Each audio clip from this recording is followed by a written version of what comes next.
जय हिंद दोस्तों, आप सभी का बहुत बहुत स्वागत है। इस वीडियो में हम आरओ, एआरओ और यूपी पीसीएस प्री 2024 एग्ज़ाम के लिए करंट अफेयर्स से रिलेटेड महत्वपूर्ण प्रश्न करेंगे। आर्थिक परिदृश्य, देखिए इकोनॉमिक के भी जितने भी प्रश्न आजकल पूछे जा रहे हैं आपका कॉम्पिटेटिव एग्जाम में करंट से रिलेटेड ज़्यादातर पूछे जा रहे हैं। बहुत इंपॉर्टेंट है, आप लोग वीडियो को पूरा देखिएगा, हम लोग रिविज़न करते हुए चलेंगे फटाफट। तो यहाँ पर पहला है, इसमें आपका 18 नवंबर 2023 को भारत की जीडीपी पहली बार $4 ट्रिलियन के स्तर पर पहुंचा। कितना? $4 ट्रिलियन। अगला है, गेल इंडिया ने शिपिंग लागत में कमी लाने और उत्सर्जन में कटौती हेतु ship to ship LNG transfer करके दुनिया की पहली कंपनी बनी है। कौन? गेल इंडिया। कोलंबो में बन रहा है अडानी पोर्ट टर्मिनल प्रोजेक्ट में अमेरिका ने $553 मिलियन का निवेश करने की घोषणा किया है। FSSAI ने रंगिया और मोरियानी असम रेलवे स्टेशन को ईट राइट स्टेशन का प्रमाणन दिया है। केंद्र सरकार ने प्रधानमंत्री गरीब कल्याण अन्न योजना यानी कि PMGKAY को 2028 तक के लिए बढ़ा दिया। कितना? 2028 तक के लिए। स्वीडन की कंपनी साब ने भारत की रक्षा परियोजनाओं में 100% FDI पाने वाली पहली विदेशी कंपनी बनी है। भारत ने अमेरिका के सिएटल शहर में अपना 6वां वाणिज्य दूतावास खोलने की घोषणा की। श्रीलंका जाफना और त्रिंकोमाली में निर्मला सीतारमण ने SBI की शाखा का उद्घाटन किया। कहाँ? जगह का नाम है आपका श्रीलंका के जाफना और त्रिंकोमाली में। India first life insurance gift city Gandhinagar में पंजीकरण हासिल करने वाली पहली भारतीय जीवन बीमा कंपनी बनी। गूगल ने भारत में ऑनलाइन वित्तीय धोखाधड़ी से लड़ने के लिए DG कवच प्रोग्राम लॉन्च किया। किसने? गूगल ने लॉन्च किया। केंद्र सरकार ने प्रमुख उर्वरकों पर 22,303 करोड़ रुपए की सब्सिडी मंजूरी दी है। IDFC को IDFC फर्स्ट बैंक के साथ विलय के लिए CCI ने मंजूरी दी। भारत ने केंद्र सरकार के कर्मचारियों और पेंशन भोगियों के लिए महंगाई भत्ता को 4% बढ़ाकर 42% से 46% कर दिया है। सरकार ने इरकॉन इंटरनेशनल और राइट्स को नवरत्न का दर्जा दिया। इंडियन बैंक ने वित्तीय समावेशन सेवाओं को बढ़ावा देने के लिए IB साथी पहल शुरू की। एप्पल भारत की सबसे बड़ी स्मार्टफोन निर्यातक कंपनी बनी। SBI बैंक ने nation first transit card launch किया। RBI ने बंधन बैंक को नागरिक पेंशन वितरण के लिए अधिकृत किया।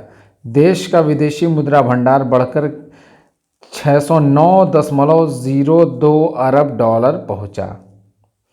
राष्ट्रीय केमिकल्स एंड फर्टिलाइजर्स को मिला नवरत्न कंपनी का दर्जा। अगस्त में खुदरा महंगाई 1.44% से घटकर 6.83% हो गई। RBI ने ऑफलाइन भुगतान लेनदेन की ऊपरी सीमा 200 से 500 रुपये की। जनधन खातों की संख्या 50 करोड़ की आंकड़ा पार कर गई है। RBI द्वारा दावा न की गई राशि को ट्रैक करने के लिए उद्गम पोर्टल लॉन्च किया। भारत ने UAE को स्थानीय मुद्रा में कच्चे तेल का पहला भुगतान किया। एयरटेल पेमेंट्स बैंक ने भारत का पहला eco friendly debit card launch किया।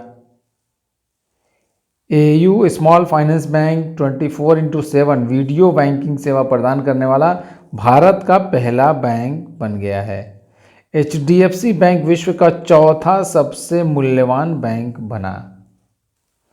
सरकार ने वित्त वर्ष 2022-23 के लिए EPF खाते के लिए 8.15% ब्याज दर की घोषणा की।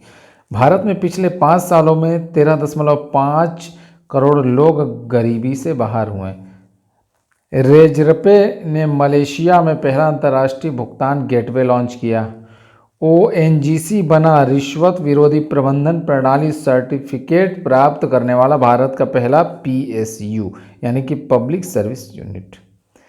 गेल ने प्राधिकृत आर्थिक संचालक T3 का दर्जा हासिल किया। फेडरल बैंक ने IMI आरडीआर एजमी अभियान शुरू किया। RBI ने बैंकों के लिए 100 दिन 100 भुगतान अभियान की घोषणा की। मराठा सहकारी बैंक का कॉसमॉस सहकारी बैंक में विलय हो गया। 2014 के बाद से भारत का रक्षा निर्यात 23 गुना बढ़ा है। मई 2023 में भारत का कुल निर्यात 60.29 बिलियन अमेरिकी डॉलर रहा। भारत का FY23 के लिए राजकोषीय घाटा GDP का 6.4% रहा। पटना CBDC का उपयोग करने वाला पहला नगर निगम बना। ग्रीन शिपिंग को बढ़ावा देने के लिए केंद्र का 30% वित्तीय सहायता। क्लीन नोट पॉलिसी के तहत 2000 रुपये के नोट की वापसी। वित्त मंत्रालय ने विवाद से विश्वास योजना की शुरुआत की। रेल विकास निगम लिमिटेड यानी कि RVNL को नवरत्न श्रेणी का दर्जा। भारतीय सौर ऊर्जा निगम को मिनी रत्न श्रेणी 1 का दर्जा मिला। रूस भारत का सबसे बड़ा तेल आपूर्तिकर्ता बना। अमेरिका भारत का सबसे बड़ा व्यापारिक भागीदार बना। दूसरा जो है आपका चीन है, ठीक है। अमेरिका पहला बन गया है और दूसरा नंबर पर चीन आता है। मिस्र ब्रिक्स समूह के न्यू डेवलपमेंट बैंक का सदस्य बना। कर्मचारी भविष्य निधि संगठन ने कर्मचारियों की भविष्य निधि पर ब्याज दर बढ़ाकर 8.15% की।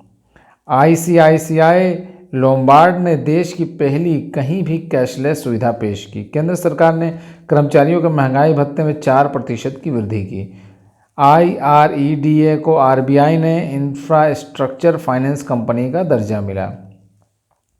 मई में भारत की बेरोजगारी दर गिरकर 7.7% हो गई है। मोबीक्विक UPI पर क्रेडिट कार्ड के सपोर्ट करने वाला पहला ऐप बना।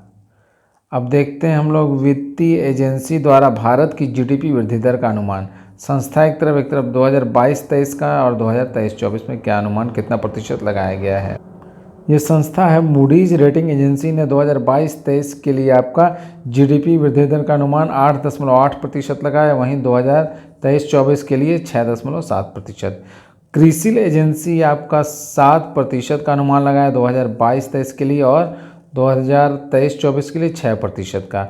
फिच रेटिंग एजेंसी ने आपका 8.5% का अनुमान लगाया 2022-23 में और 2023-24 के लिए 6.3% का। देखिए यहाँ पे पूछ लिया जाता है दोस्तों कितना अनुमान लगाया किस रेटिंग संस्था ने। इंडिया रेटिंग एंड रिसर्च आपका इसने आपका अनुमान लगाया है 7 से 7.2% का, ठीक है। 7 to 7.2% का 2022-23 के लिए और 2023-24 के लिए GDP का अनुमान कितना लगाया 6.2%। और इकरा रेटिंग एजेंसी ने भारत की GDP का अनुमान जो है 2022-23 में 7.2% लगाया था और 2023-24 के लिए आपका 8.8% लगाया है। IMF यानी कि अंतर्राष्ट्रीय मुद्रा कोष ने आपका 6.1% का अनुमान लगाया 22-23 के लिए आपका और 23-24 के लिए 6.8% का। विश्व बैंक वर्ल्ड बैंक द्वारा आपका 6.9% का 2022-23 के लिए और 2023-24 के लिए 6.3% का अनुमान लगाया GDP वृद्धि का भारत की। राष्ट्रीय सांख्यिकी कार्यालय NSO ने आपका 7% की वृद्धि का अनुमान लगाया 2022-23 में और 8.7% का अनुमान लगाया वृद्धि का आपका 2023-24 में।